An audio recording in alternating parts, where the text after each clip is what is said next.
Grab my cutting board. I'm going to cut up the achiote paste a little bit.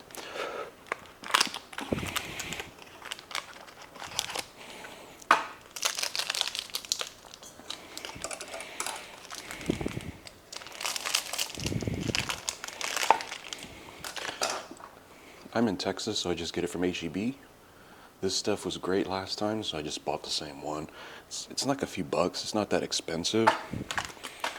Has this amazing, like, I hate to say like clay, but it's like an earthy odor to it that's incredibly pleasant, very like calming almost, if that's, is that the thing that you can do?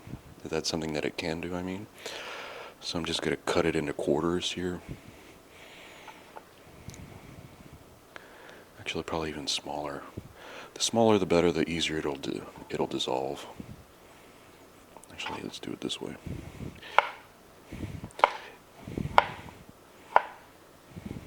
I'm just cutting it into smaller pieces because what I want is to dissolve it in my orange juice here. And I just need it to not be pasty. So there you go. Because this stuff is just going to coat my meat. So I don't want, I'm just going to leave this out because I need to cut my pork. But I'm going to give this about 20-30 minutes just to dissolve completely. Very precious stuff. It does stain you really good, so not a terrible thing, but is something to be wary of. So I'm going to keep this stuff out. Let me put this stuff away. We need, let me look up my recipe. I do have a recipe for all this, believe it or not. I make sure. So that was a cup of orange juice, half a cup of lime juice. I'm going to put 3 cloves, a cinnamon stick, and I'm going to put a teaspoon of cinnamon powder, of ground cinnamon instead. So that way it really gets in there. That cinnamon adds a little bit, it really complements the achiote flavor. 10 garlic cloves, I got those already ready. A tablespoon of oregano, and a teaspoon and a half of cumin. So I'm going to gather those while I let this sit for a moment. So I got a pork butt. This one's a little bit larger than the last one. It's not a problem though. 4.5 pounds, but like the last time, there's probably going to be some fat on it. So I'm going to go ahead and trim it. See, there's a little bit of fat. Not a lot. I think should be okay. So it's just these larger pieces of fat I don't want. See how that, like that? You don't want to take too much of it off, you just don't want a whole lot of it. You know, the sinew and all of this, something like this. If it's like a little flap, then yeah, go ahead and remove it. But if it's like the veining and stuff, you're obviously not going to take that off. But this is going to sit in this orange juice and lime juice and ostensibly cook for a little while in that, like almost like a ceviche, but not to that extent. So this is a tenderizer, basically, right? So we're going to leave that in there overnight. I'm going to do 24 hours. So it's 9:30 in the morning. Tomorrow, probably around this time, I'm going to start my oven. And it's not going to be that hot either. It's going to be like right at 300 degrees, and it's going to take a long time, especially with this sucker. It's a nice big thick piece of meat, so I'm going to cut it into, I'm just going to like cut it into like 4 or 5 pieces and then cut it long ways like that. Actually, let's see if I can cut it this way to begin with.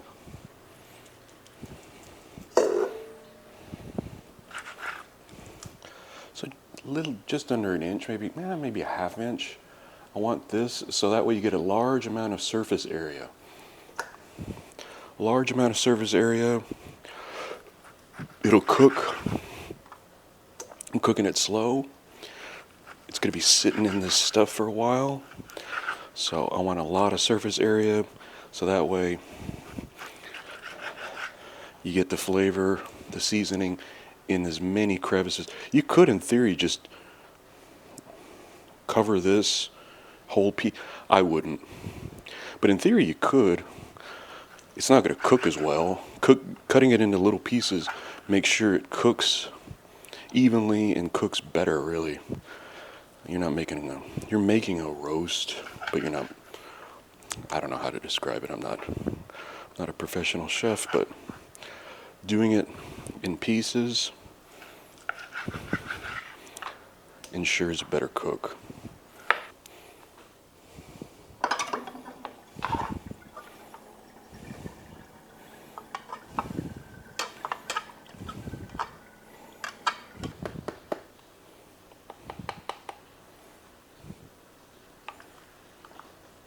Tablespoon of oregano.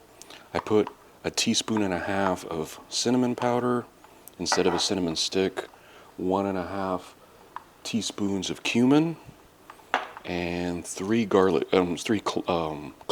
Not garlic cloves come later when I'm actually getting ready to cook it. Take this delicious mixture and pour it over my pork. There you go. I think I got the vast majority of it. There's some lumps right here, but I could just break those apart with my hands. So I'm going to take these. I have to stir it together anyway, so I'm going to break these lumps up.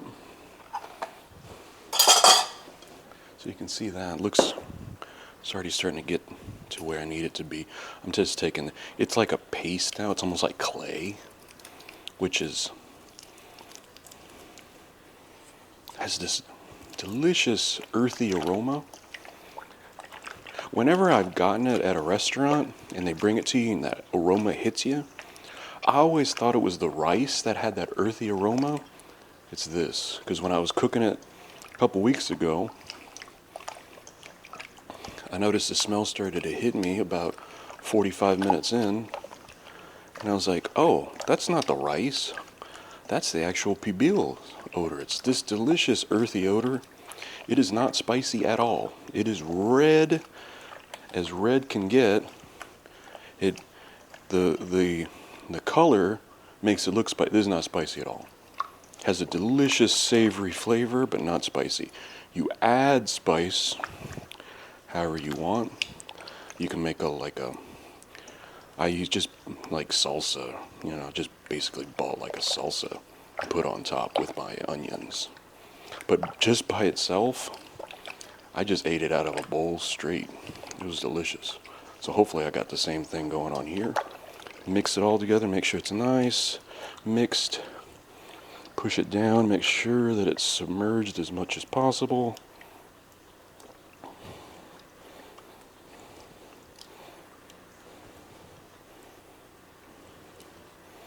So there you go. Looks really good, smells nice. I'm going to put this in the fridge and revisit it in about 25, 26 hours.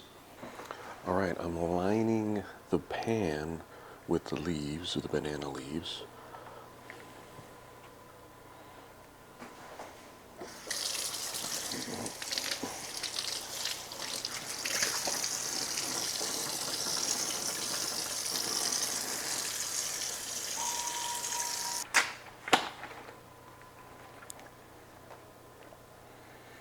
Right, the idea is to cover this whole thing and make sure there's no metal touching on the first layer.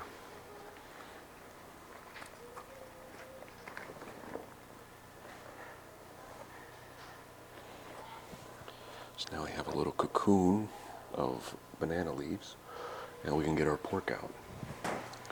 Look at that pork. Been sitting overnight. It's been just over 24 hours now. Actually, like 24 hours and a little bit of change. There's like cloves and stuff in here, so I'm just gonna dump them out. Oh, I need to get my garlic.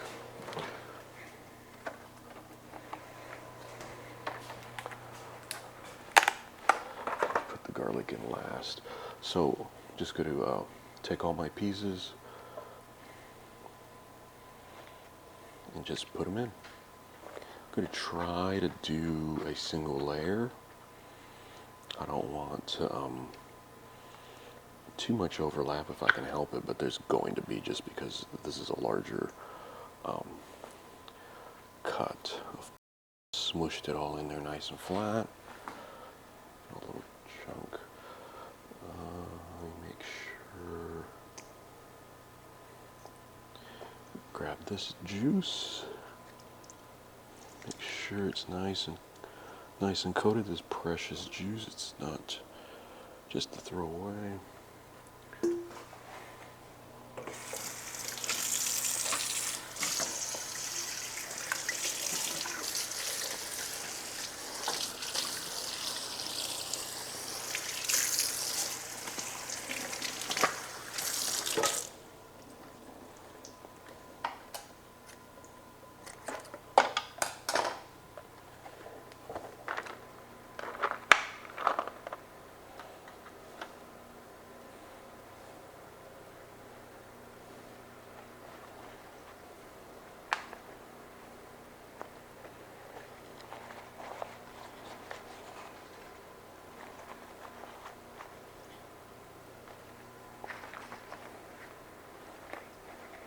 I think the way to do it is like to have banana leaves going this way and a banana, just to have them go parallel, whatever direction you choose is your thing, but to have them go parallel, so that way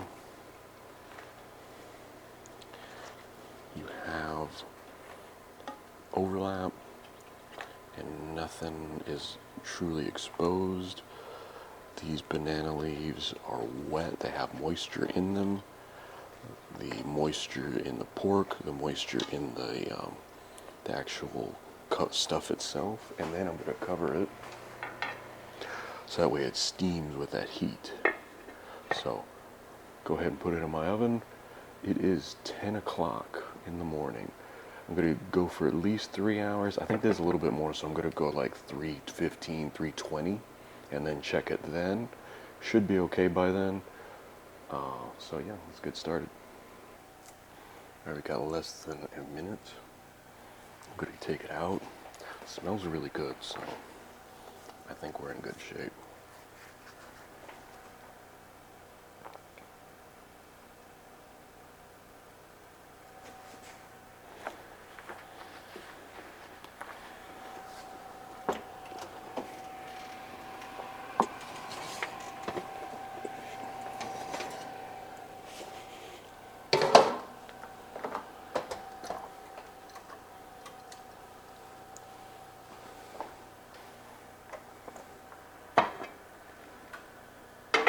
Oh, let's get the camera in here a little bit and take a look.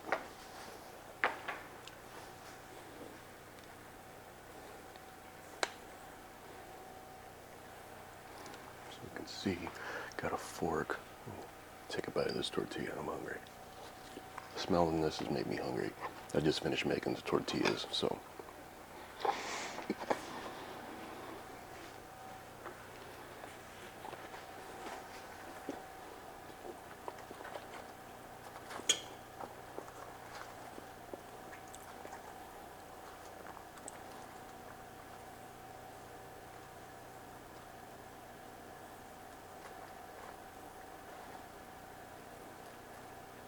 Oh, yeah. Okay. We're in good shape. This stuff, I just ripped it apart with the back of the fork. So, yeah. I know it's tender, if nothing else. Letting a piece sit out for a second. This obviously just came from the oven, so it's hot. But, yeah, I'm going to call this done as far as cooking. Giving it a second here, and we'll give it the taste test. Add that piece of tortilla. I'll clump it up with that too. It smells really lovely.